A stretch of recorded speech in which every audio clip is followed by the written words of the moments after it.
pessoal, vamos dar continuidade ao nosso estudo através das nossas videoaulas.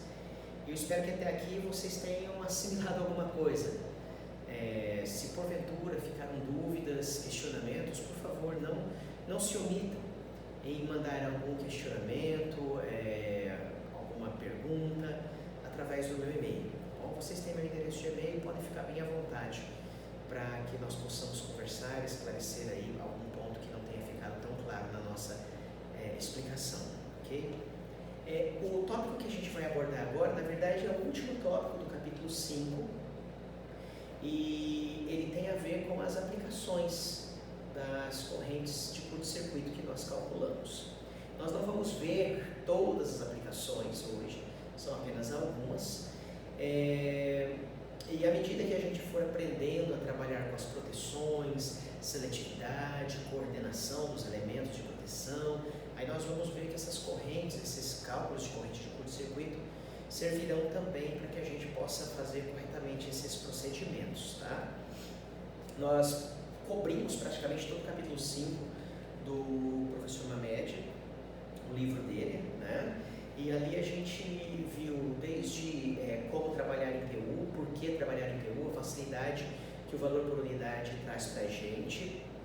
Nós aprendemos a mudar de base, né? Nós aprendemos também os diferentes tipos de curto-circuito que a gente precisava calcular. Inclusive conhecemos o comportamento, né, da corrente de curto-circuito numa instalação elétrica industrial. E também vimos que poderíamos ter uma corrente trifásica, poderíamos ter uma bifásica, fase terra máxima, fase terra mínima. Já fizemos a modelagem de todos os elementos, desde o sistema de distribuição que nos atende, transformador, alimentadores, barramentos e assim por diante. Ou seja, cobrimos praticamente todo o capítulo. Agora, como eu disse logo no princípio, a gente vai ver algumas aplicações. Tá? A seção que a gente vai estudar nesse instante, na verdade, é a seção 5.7. Ela diz a aplicação das correntes de curto-circuito. Eu não vou usar só essa seção aqui, tá bom? A gente vai se remeter inicialmente ao capítulo 3, para nós avaliarmos algumas aplicações no dimensionamento de condutores. Porque se você olhar logo aqui na introdução aqui do capítulo da seção 5.7, você vai ver que a corrente de curto-circuito serve para a gente determinar a capacidade de ruptura dos disjuntores, como eu já comentei lá atrás, tá? Determinação da capacidade térmica e dinâmica dos equipamentos elétricos. Nós já falamos também dessa importância, ok? Dimensionamento das proteções não é o foco aqui agora ainda, então nós não vamos trabalhar isso hoje. Dimensionamento da seção de condutores dos circuitos elétricos. Vou mostrar para vocês algumas equações que nos ajudam a entender onde a corrente de curto-circuito pode interferir no dimensionamento de um condutor. E dimensionamento da seção dos condutores de malha de terra, isso que é bastante importante também. E também nós temos outras aplicações, como por exemplo o cálculo da malha de terra e inclusive a tensão de passo, tensão de toque, que são dependentes dessa corrente de curto-circuito. Nós não vamos cobrir tudo hoje, tá? Mas assim, alguma coisinha a gente vai ver dessas aplicações, ok? Pelo menos nesse primeiro momento. Nós vamos, como eu disse, nos remeter ao capítulo 3, a princípio. Deixa eu apenas localizar aqui a seção que nós vamos trabalhar. No finalzinho lá do capítulo 3, nós vamos observar que a corrente de curto-circuito ela pode ser muito importante para nós determinarmos a seção dos condutores. Você já sabe, né, que para dimensionar um condutor, você primeiramente analisa o critério da capacidade de corrente, alguns chamam de critério da ampacidade. E também a gente verifica o critério de queda de tensão. Só que também precisamos verificar se as correntes de curto-circuito na instalação industrial não vão danificar o condutor. Existe uma equação bastante interessante, em que mostra para a gente como dimensionar a seção de um condutor, né, através da corrente de curto-circuito. Veja, não é que você está escolhendo o condutor, você vai ver qual é a seção mínima daquele condutor para que ele suporte a corrente de curto-circuito dentro do tempo de atuação da proteção. Essa equação, aqui no livro do professor Mamed, a equação 3.19, ok? Ela está na página 100 da 8ª edição. E Essa expressão diz o seguinte para nós, olha só, a seção do condutor, ela será proporcional à raiz do tempo, tá, de eliminação do defeito. Veja como tem a ver com a proteção, porque quem elimina o defeito é a proteção, ok? Mas nós ainda não aprendemos a trabalhar com proteção, a gente só está começando as instalações elétricas industriais, né? A gente vai muito longe ainda. É proporcional à corrente de curto-circuito simétrica. Olha lá, essa você já aprendeu a calcular comigo. E esse valor, veja, não está em PU, está em kA, tá, ok? A expressão já está desenvolvida para que essa corrente fique em kA.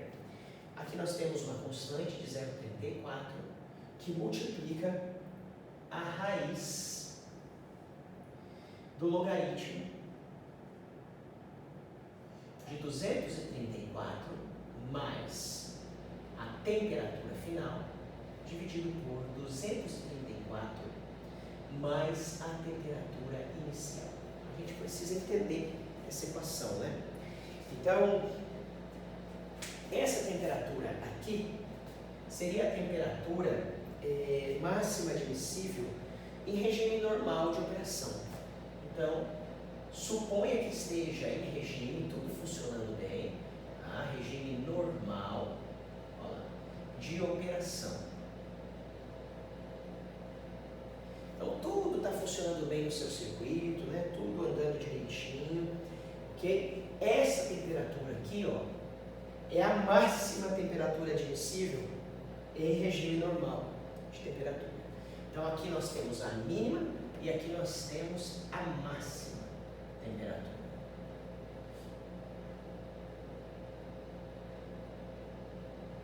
Okay? Por isso que a gente trata com temperatura inicial e temperatura final. Que a gente assume que no início do curto-circuito ele está em regime normal de operação e operando na mínima temperatura.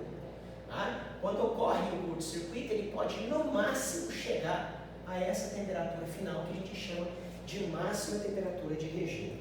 Okay? Bom, se o condutor tem isolação de PVC, ok? Nós vamos ter como temperatura inicial normal de operação, tá? Seria aqui no caso a temperatura mínima em regime, o valor de 70 graus Celsius. Pode ser que ele esteja operando com menos, tá bom? Pode ser que ele esteja operando com menos de 70 graus. Porém, a gente considera a pior situação, que seria ele trabalhando na temperatura a qual ele foi projetado para trabalhar, que é 70 graus Celsius. Essa daqui é a temperatura mínima de operação dele, ok? E a temperatura final dele, a temperatura máxima de operação, no caso de PVC, 160 graus Celsius, ok? Se o condutor for um condutor cuja isolação seja uma isolação melhor, né, uma isolação, vamos dizer assim, mais grossa, né, uma isolação para uma temperatura mais elevada, vamos supor aí um XLPE ou um EPR, tá? Seria de uma classe de tensão maior esses condutores aqui, né? Então a temperatura inicial de operação deles é 90 graus. Como eu disse, ele pode estar operando com menos, mas a gente trabalha aqui com o valor nominal. O valor nominal dele de operação mínima é 90 graus Celsius, podendo chegar até 250 graus Celsius. Ou seja, nós assumimos que no momento de um curto-circuito, o condutor de XLPE, ele está a 90 graus no regime. Tá? E aí, com o curto-circuito, ele pode subir até 250 graus. Ok? Aqui nós vamos ter a raiz do tempo de atuação e aqui nós vamos ter a corrente de curto-circuito simétrica em kA. Então veja, essa é uma aplicação interessante. Porque veja, você selecionou o condutor pelo critério da capacidade, verificou que é da extensão e está lá seu condutor, vamos supor aí, de 240 milímetros quadrados, de 300 milímetros quadrados. E aí você quer verificar se a corrente de curto-circuito que ele vai ter, né, você calcula o curto-circuito lá no barramento, por exemplo, e verifica que nesse condutor vai passar lá 9 kA, 10 kA. Então você vai colocar aqui 10 kA, vai ver qual é o tempo de atuação da proteção através das curvas dos dispositivos. E aí você coloca a temperatura final e inicial aqui e verifica qual deveria ser a seção do condutor. Se por acaso essa seção é maior que a seção que você dimensionou previamente, de 300, 240 milímetros, sei lá, quadrados, né, milímetros quadrados, se der maior, você vai ter que substituir por esse valor aqui. Se ela der menor, você mantém a seção do condutor que você selecionou previamente. Então essa é uma aplicação muito interessante para a corrente de curto-circuito. Tá? Uma outra coisa interessante que a gente tem aqui também é a limitação do comprimento do circuito, bom, em função da corrente de curto-circuito fase terra. Então essa primeira aplicação aqui é a limitação da seção. Vamos colocar aqui, ó, limitação da seção. Agora uma outra aplicação que a gente tem é a limitação do comprimento. Como que a gente verifica isso? Olha só, o comprimento de um circuito, veja só, essa equação será da seguinte maneira, 0,95 vezes a tensão entre fases do sistema, tá? Essa tensão não é medida em kV, é medida em volts, tá? Dividido pela raiz de 3, que multiplica, olha aqui, ó, corrente fase terra, tá? Que corrente é essa? Né? É a corrente de curto-circuito que assegura a atuação da proteção da barra, de onde deriva o circuito de comprimento LC. Então nós estamos falando da corrente de curto-circuito fase terra, que vai atuar a proteção, ok? Ó, que assegura a atuação. Então nós não estamos falando de um valor abaixo do valor a qual a sua proteção está ajustada, mas sim um valor acima, que assegura, ok? Isso daqui menos a impedância de sequência positiva desde a fonte até a barra, de onde deriva o circuito referido. Bom, aqui ele chama de ZMP. Vou colocar igual está aqui. Então aqui seria a impedância de sequência positiva desde a fonte até a barra, de onde deriva o circuito que a gente quer colocar o máximo comprimento dele. Ok? Isso tudo aqui vai ser dividido por 2 vezes essa outra impedância. Vou pôr um pontinho aqui para manter o padrão. 2 vezes essa outra impedância. Essa impedância é a impedância de sequência positiva do circuito ajusante da barra, ou seja, aquele que deve ter o seu valor limitado ao comprimento LC. Então aqui, essa é a impedância aqui, 2 vezes ela, dividido por 1000. Aqui. Essa impedância aqui, ela é dada em milhão por metro. Então, na verdade, é o valor que a gente pega lá da tabela. Veja, ela está em milhão por metro, por isso a gente divide por 1000 aqui para ela virar ohm. Ok?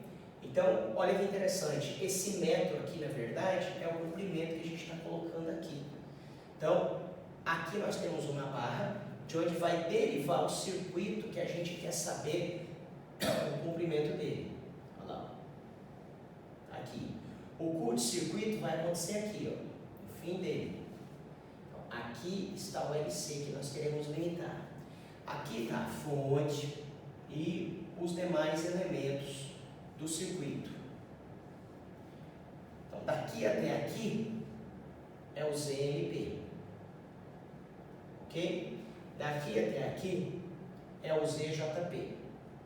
Esse já é medido em ohms, você já sabe o comprimento. Esse você quer achar o comprimento. Então esse você pega o valor em milhão por metro. Ok? E assim você vai verificar qual é o comprimento máximo, tá, de um circuito em função da corrente de curto-circuito fase terra. O livro traz uma explicação aqui que ele diz assim: o comprimento de um determinado circuito deve ser limitado em função da atuação do dispositivo de proteção para uma dada corrente de curto-circuito fase terra no ponto de sua instalação. Então esse comprimento máximo, na verdade, ele é função das impedâncias. Aí o livro faz uma ressalva ainda, ó. É claro que se não for possível reduzir o comprimento do circuito, o que realmente ocorre na prática, deve-se elevar o valor da seção do condutor, pois desta forma a gente vai reduzir esse Z aqui, né? E elevando o limite do comprimento máximo. Então veja que interessante, tá certo? Essa aplicação aqui também da corrente de curto-circuito. Então nós acabamos de ver duas aplicações. A primeira foi a limitação da seção em função da corrente de curto-circuito, e essa outra aqui seria a limitação do comprimento.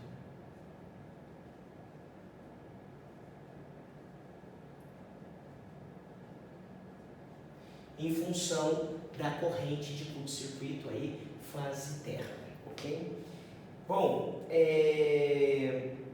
nós temos também umas outras aplicações, tá? Aqui no livro, inclusive, tem um exemplo bem interessante dessa aplicação aqui, em que ele fala para a gente determinar o comprimento máximo de um circuito que alimenta um motor, tá? Então assim, a gente pode fazer esse exemplinho. Deixa eu só dar uma checada se a gravação tá ok, tá? Ok, vamos seguir adiante aqui. Estou com pouca bateria ali no telefone e estou com medo de desligar, tá?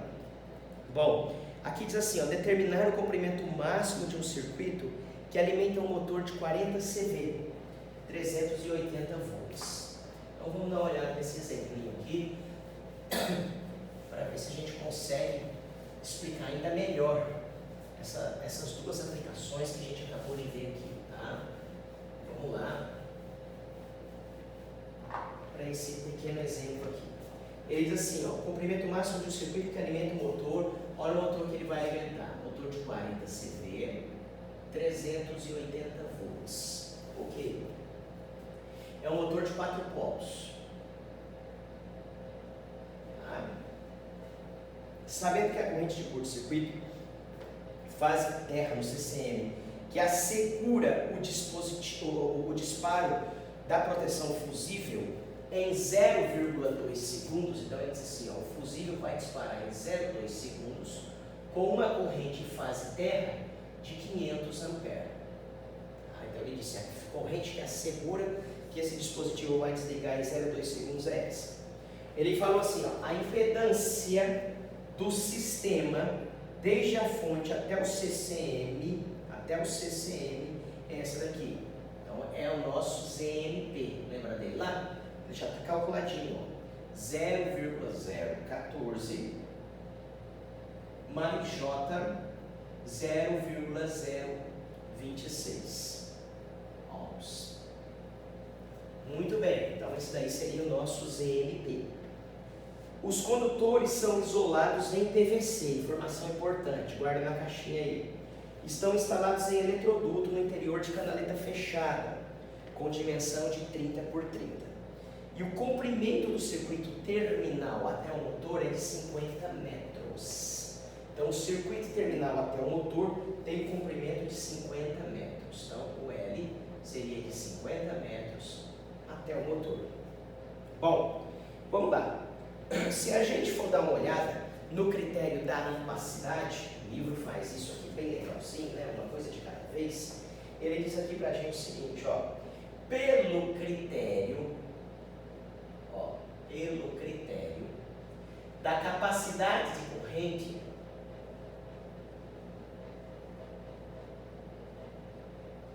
esse tipo de condutor, tá? Esse tipo de motor, melhor dizendo, ele tem aqui uma corrente de carga, a gente já coloca ela direto aqui, ó, 56,6 amperes, ok?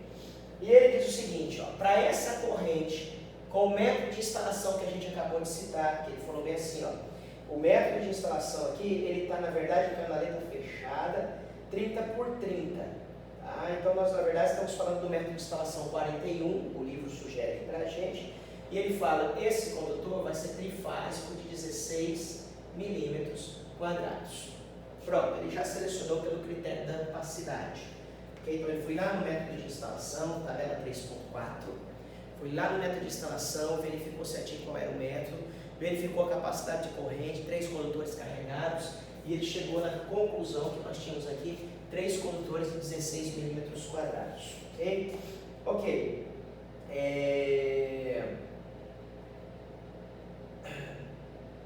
Aí, pelo critério da queda de tensão, veja só, pelo critério da queda de tensão,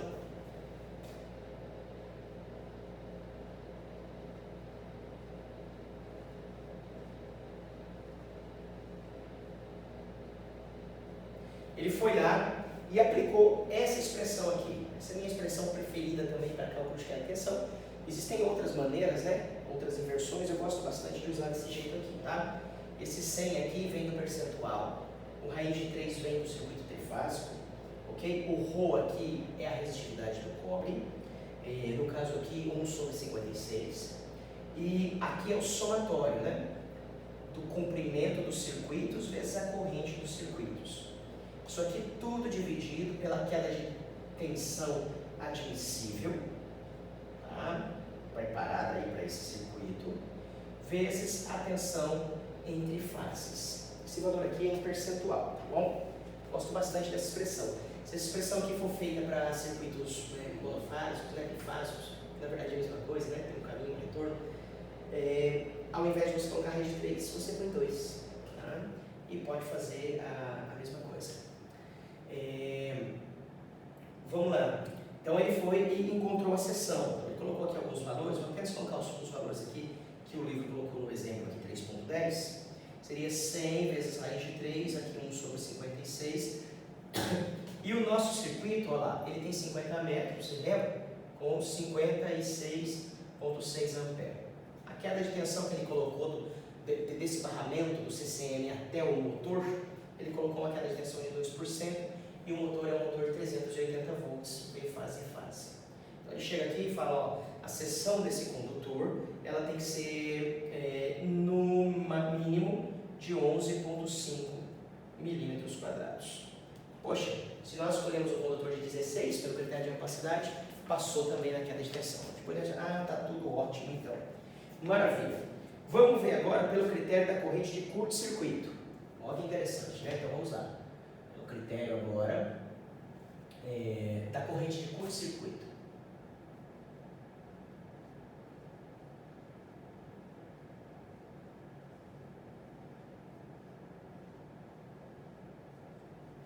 Pelo critério da corrente de curto-circuito, é aquela equação zona, né? Aqui é a raiz do tempo de atuação. Então a gente viu que com 500 amperes ele vai atuar em 0,2 segundos. Então a nossa proteção lá ela foi ajustada para 500 amperes, tá? Então a gente está sabendo que com 500 amperes leva 0,2 segundos. Ok? Não preocupa com isso ainda, tá? A gente ainda vai ajustar essas proteções no futuro. Não é o momento. Apenas um detalhe, isso aqui é em quiloampere, tá? Isso aqui tem que ser em quiloampere. Então vamos dar uma arrumadinha aqui, ó, em quiloampere, isso aqui vira meio, tá? Aqui você lembra que tinha uma constante de 0,34 multiplicada por uma raiz do log de 234.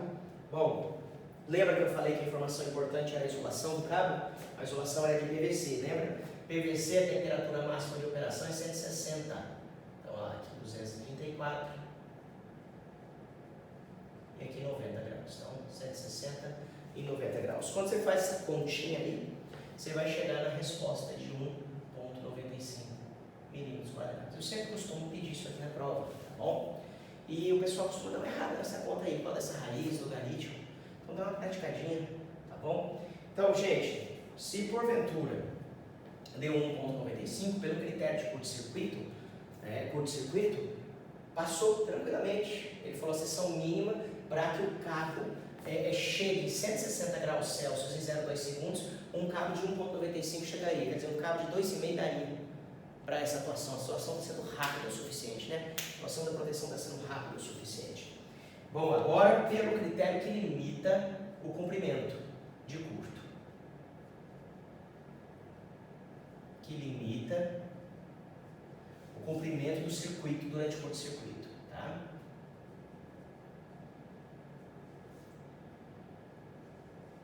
Então, qual é o comprimento máximo que esse circuito pode ter de acordo com o curto-circuito? Olha lá.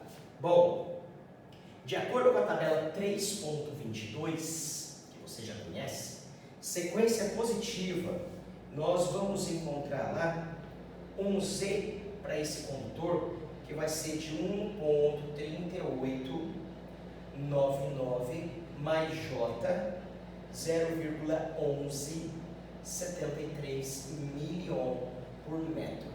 Isso aqui eu estou pegando para o circuito do motor. O circuito do motor até agora, por todos os critérios, critério da capacidade, critério da queda de tensão e critério do curto-circuito, todos mostraram que 16 milímetros está direitinho, né? Na verdade, o primeiro mostrou 16 milímetros quadrados, o segundo confirmou que 16 milímetros quadrados não vai ter problema de queda de tensão, e o terceiro confirmou que 16 milímetros quadrados não vai ter problema durante o curto-circuito.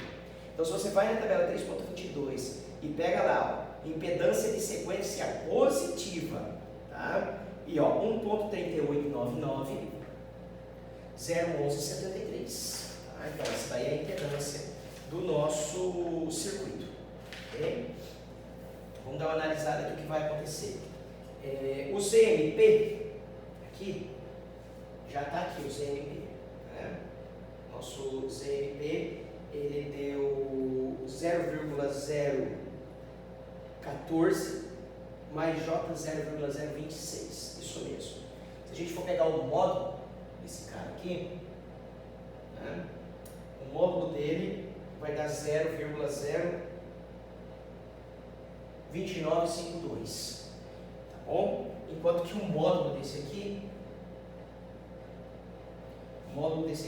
ele vai dar 1,3948 milhão por metro, tá bom? Maravilha! Agora é só a gente aplicar a nossa equaçãozinha. Olha lá. Ela diz o seguinte, ó, 0,95 vezes 380 raiz de 3 vezes 500. Aqui é a corrente em ampere, lembra? Essa daqui é a corrente de curto-circuito que assegura a atuação do nossa proteção. Então aqui ela é em ampere, ela não é em quiloampere aqui, tá? Nesse exemplo aqui, né? Nessa equação, melhor dizendo. Ok? Menos o ZMP. O ZMP a gente acabou de calcular o módulo dele, é um cantinho aqui, ó, 0,02952. Isso aqui tudo vai ser dividido por 2 vezes 1,3948 dividido por 1000 para ficar em ohm, né? Aí. Nós, se fizermos essa continha aqui, né, conforme o livro mostra pra gente, é 138,8 metros. Então, vejam, a seção inicial de 16 milímetros quadrados, ela satisfazia as 3 condições anteriores. Agora, o circuito não pode ter um comprimento maior que 138,8 metros, para ele poder satisfazer a condição também do máximo comprimento do circuito terminal, ok? Isso, obviamente, né, por efeitos de queda de tensão durante o curto-circuito e durante o tempo de atuação, ok? Então, aqui no caso, a gente acabou de verificar a possibilidade tranquila de executar o nosso circuito terminal com 16 milímetros quadrados, que suporta a corrente, não provoca queda de tensão em regime permanente, tá? Atende o curto-circuito e também coloca para a gente aqui um comprimento razoável de 138,8 metros durante o curto-circuito, respeitando aqui, os 50 metros respeita esses 138,8 metros. Então veja, nós temos aí a primeira aplicação, melhor, 2 aplicações na verdade, em que a gente usa a corrente de curto-circuito. Deixa eu dar mais uma checada aqui, se minha bateria está viva ainda.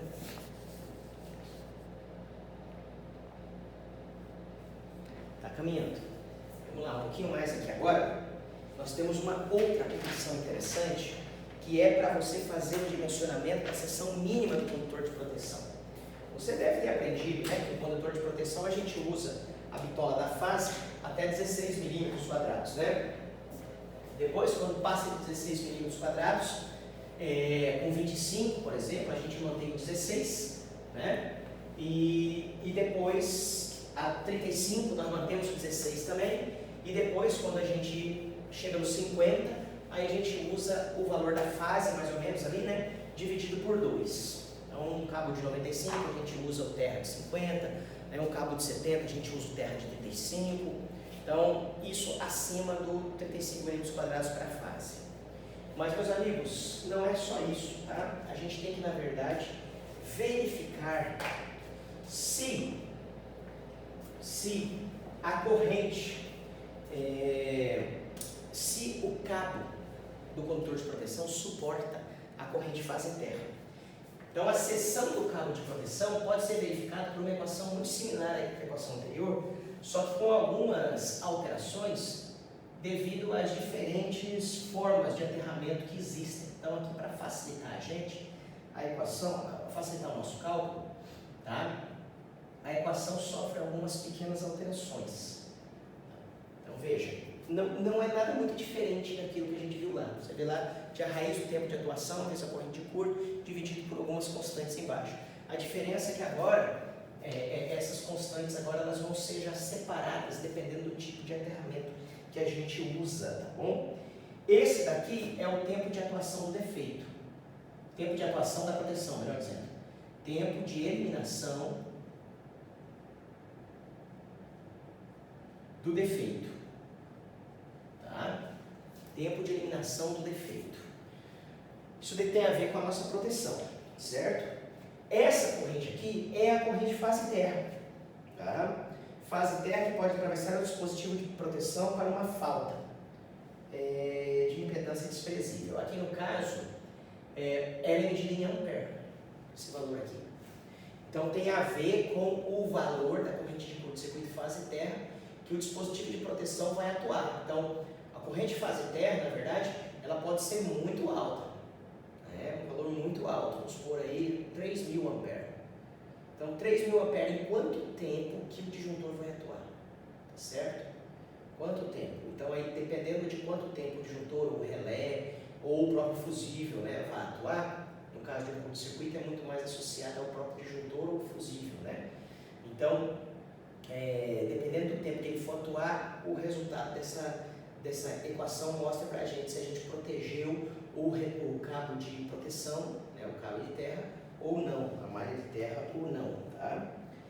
Então, a gente vai dividir aqui, na verdade, em 3 grupos. Que esse valor aqui, ele vem, na verdade, do cálculo de curto-circuito do tempo de atuação da proteção. É isso. Agora, o K muda. Então, o K vai mudar para 3 condições. A primeira condição, condutores isolados, não incorporados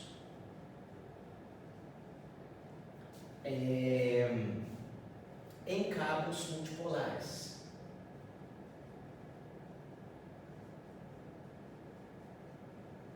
Isso é uma possibilidade, tá? Ou não em fechados, tá? Ou não em fechados com outros cabos.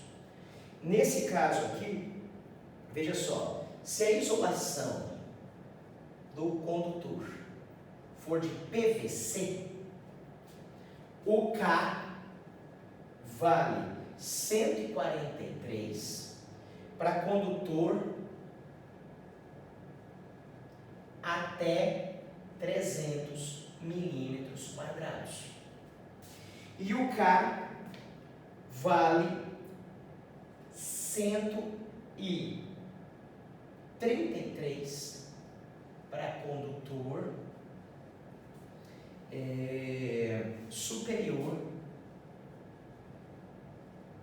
a 300 milímetros quadrados. Beleza? Se a isolação desse cabo isolado, que não é cabo multipolar nem fechado, for de EPR, o K muda, tá? EPR ou XLPE. Então, o nosso K passa a ser de 176. Então, essa é a primeira condição. Segunda condição, condutor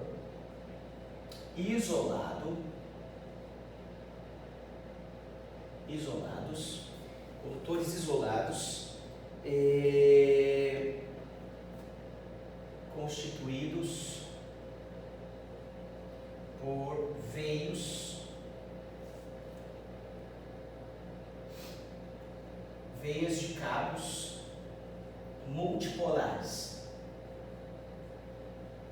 Então aqui é cabo unipolar e não em fechado. Aqui é cabo multipolar ou cabos unipolares enfeixados, ok?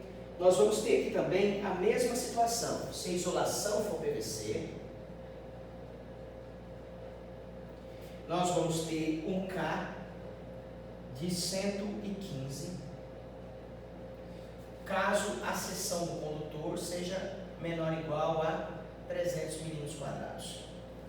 Aqui, no outro caso, a gente vai ter 103, tá? Se a seção do condutor for maior que 300 milímetros quadrados. Cabos multipolares.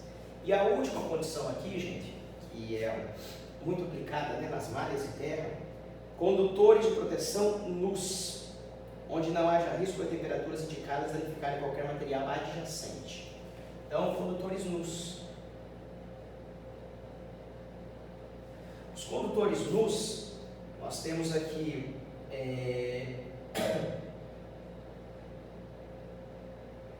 se ele for visível e em área protegida, área restrita, o K é bem grande. O K é 228. Para condições normais,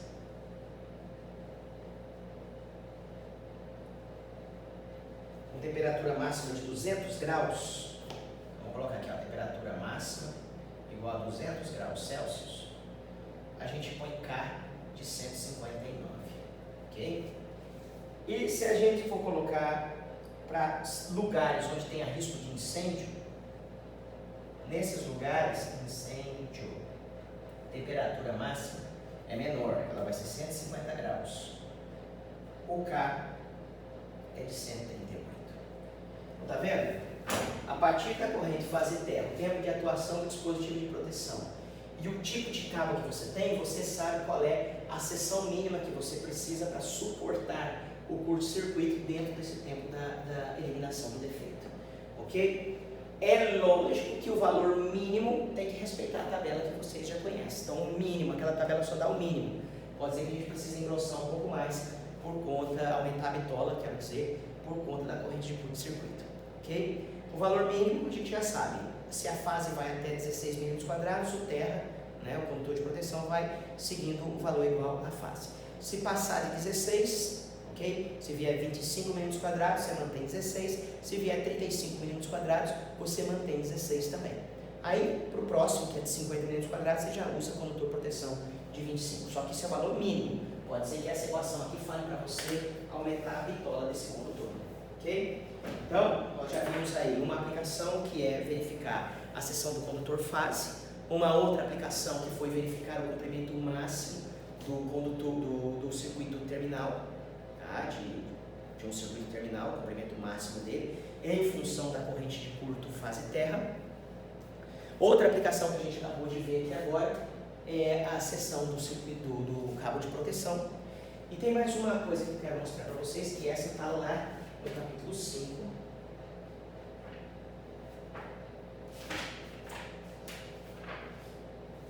Quando a gente tem um curto circuito, né, dependendo da direção da corrente, os nossos elementos, cabos ou barramentos, eles podem sofrer atração ou repulsão, né? E esse elemento físico ele precisa suportar essa força de atração ou repulsão, ok? E aqui nós temos uma aplicação muito interessante, que é exatamente para a gente verificar se os nossos elementos físicos aí, barramento ou condutor, né? Dependendo do tipo de barramento que você vai usar ou condutor que você vai utilizar, como que a gente consegue fazer essas continhas aqui, né? Como que a gente verifica se ele suporta ou não, ok? Bom, então como eu disse para vocês, vamos pensar em duas barras paralelas, ok? Duas barras paralelas, elas precisam suportar essa força de atração ou repulsão, ok? E essa força de atração ou repulsão em quilograma-força pode ser calculada da seguinte maneira: 2,04 vezes, olha aqui quem vai aparecer aqui, ó, olha quem acaba de aparecer aqui, ó, a corrente de curto-circuito no seu valor de crista, lembra dela, do impulso? Essa é a corrente de impulso. E aqui você vai colocar em quiloampere, tudo bem? Multiplicado pelo comprimento da barra, cabo, seja o que for, tá? Que está em paralelo ali. Dividido, lembrando que esse comprimento aí, ele é dado em centímetros, se não me engano. Deixa eu verificar aqui. Distância entre dois apoios sucessivos. Então, na verdade, isso não é o comprimento inteiro do condutor, né? Mas onde ele está apoiado. Porque pode ser que a barra está aqui e ela tem um parafuso aqui e outro aqui, né? E a outra barra está aqui com um parafuso aqui e aqui. Então, o que ele está falando para a gente é, essa distância aqui é o LB. Porque o apoio está dando o início e o fim, né? De onde vai acontecer aqui a flexão aqui da barra, ok? Então, esse valor aqui é medido em centímetros já, ok? Dividido por 100 vezes a distância entre as barras. Essa distância também é medida em centímetros, ok? Então, nós temos o comprimento em centímetros, a distância das barras em centímetros, o resultado da equação será em quilograma-força, e essa corrente você vai usar ela em quilo-ampere. Aí, então, essa distância aqui entre barras, ok? Bom, mas não para por aí, porque na verdade a gente tem que verificar se a barra vai suportar a tensão, a flexão. Então é lá que a gente quer chegar, ok? Nós vamos chegar lá na flexão, a flexão. A força nós acabamos de calcular, força de atração ou repulsão. Para a gente calcular, na verdade, a nossa tensão, a flexão, que seria um valor em quilograma-força por centímetro quadrado, tá? Nós vamos precisar desse FB, nós vamos precisar desse LB, veja que a gente está calculando um momento, nesse momento agora, né? E nós vamos precisar do momento de inércia, do momento resistente dessa barra, ok? Vai ser inversamente proporcional ao momento resistente dessa barra. E para barras retangulares, esse WB é fácil de calcular, ok? Ele é a base multiplicado pela altura da seção transversal, dividido por 6.000, aqui nesse caso. E essa resposta vai sair em centímetros cúbicos. Se você utilizar aqui em milímetros e aqui também em milímetros, ok? Aqui a gente já sabe que é o resultado de lá em quilograma-força. Essa distância nós já sabemos que ela é em centímetro e esse WB vai sair em centímetro cúbico. Então a resposta nossa aqui vai ser uma resposta em quilograma-força por centímetro quadrado. E é esse valor aqui que nos interessa. A gente verificar se essa barra suporta esse momento resistente de X, o valor aqui, né, por quilograma-força por centímetro quadrado. Tá? Esses esforços para o cobre, esse momento de flexão aqui, para o cobre, ele tem que ser menor ou igual a 2.000 kg-força por centímetro quadrado.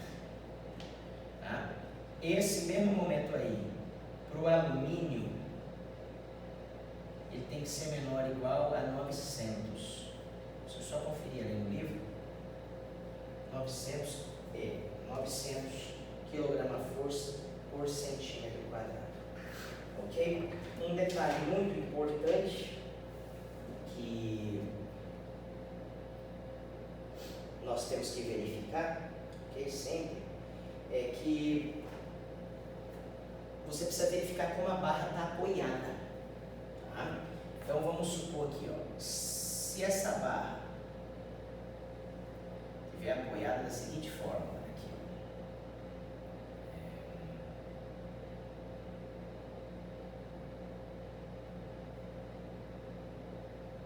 fazer assim.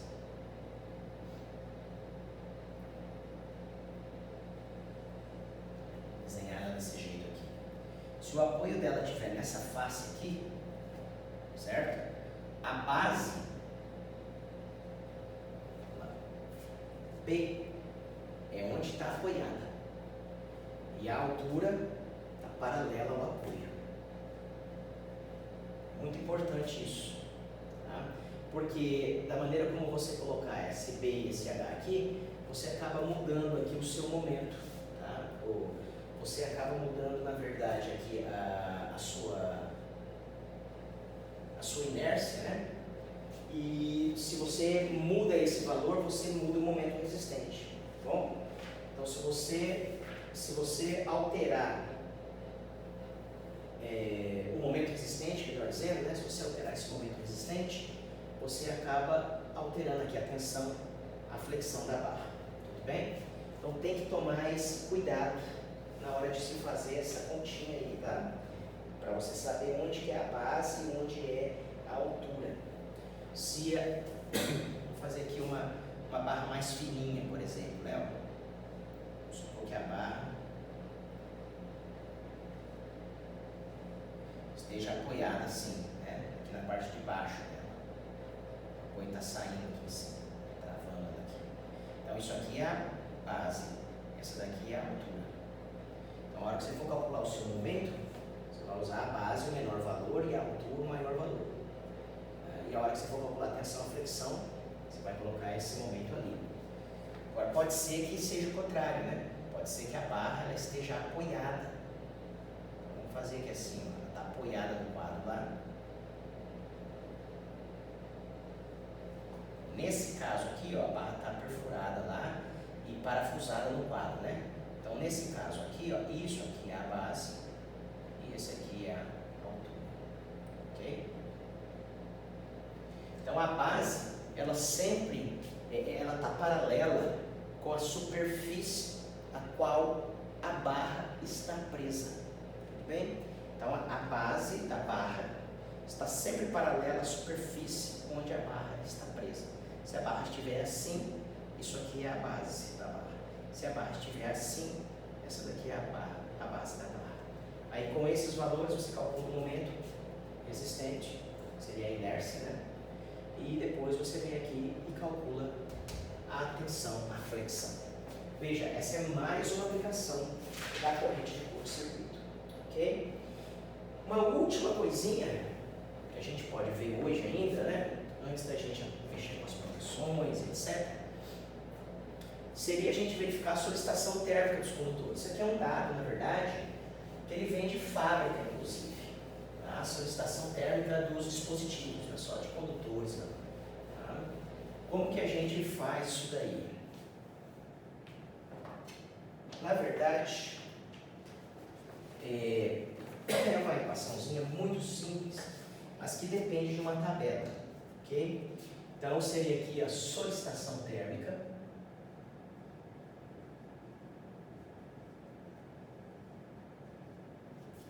das correntes de curto-circuito. Bom, o valor térmico efetivo instantâneo, o livro trata aqui como ITH. Como que a gente faz isso? A gente vai precisar da corrente inicial de curto-circuito simétrica. No caso de instalações industriais, ela é a mesma da corrente simétrica, tá bom? Só quando está muito próximo dos geradores que não. Próximo dos geradores a gente tem uma corrente que ela atenua, né? Então a gente passa por diferentes reatâncias, né? Reatâncias subtransitórias, transitórias. Não é nosso caso. No nosso caso basta você usar a corrente simétrica mesmo, vezes a raiz de M mais N. Isso daqui é o fator de influência da componente contínua. Fator de influência da componente contínua. Ok? E esse daqui, o N, é o fator de influência da corrente alternada.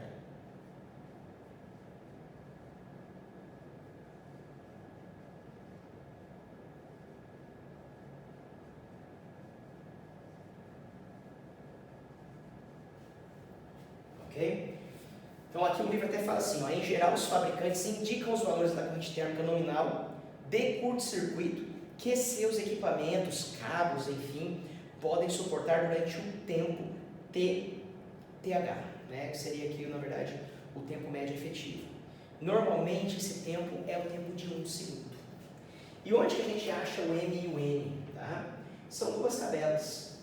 O M vem da tabela 5.4 e o N vem da tabela 5.5. Ok? Então, na verdade, a corrente térmica mínima, a gente calcula a corrente térmica mínima baseada nesses valores M e N. Então, a gente joga a corrente de curto simétrica aqui e depois a gente aplica o M e o N de acordo com a instalação que nós temos. Ok? Bom, o que a gente precisa, né, na verdade, para a gente utilizar o M e o N? Deixa eu dizer para vocês aqui, ó. Onde está a tabela? Aqui, perdão. Achei aqui. Na tabela 5.4, você vai usar o fator de simetria. Ou seja, você vai calcular o x sobre o r, ok? E aí você vai considerar o tempo o tempo efetivo, certo? O período de tempo que você vai ter que suportar essa corrente aí.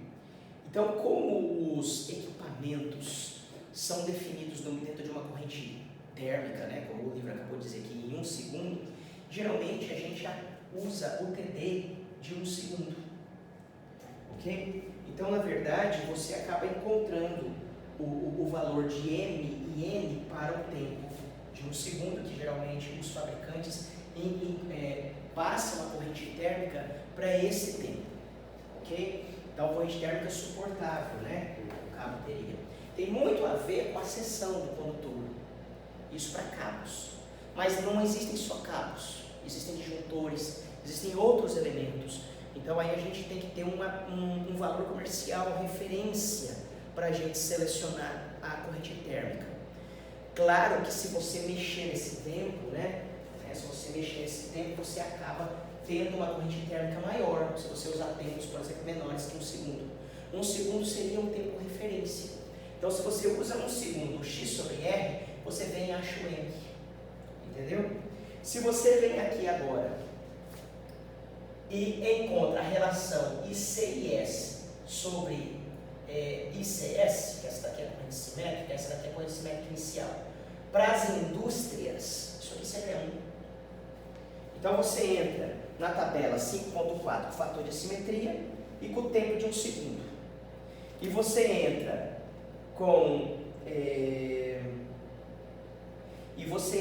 aqui com a relação ICIS e CS, que geralmente vai dar 1, no nosso caso, ok? Com o tempo também de 1 segundo, tá vendo? Então, assim, desse jeito, você acaba calculando o seu N e seu M. Isso aqui eu não vou cobrar de vocês. Sabe o que eu não vou cobrar? Vou dar uma dica. Olha aqui, ó. Vem cá.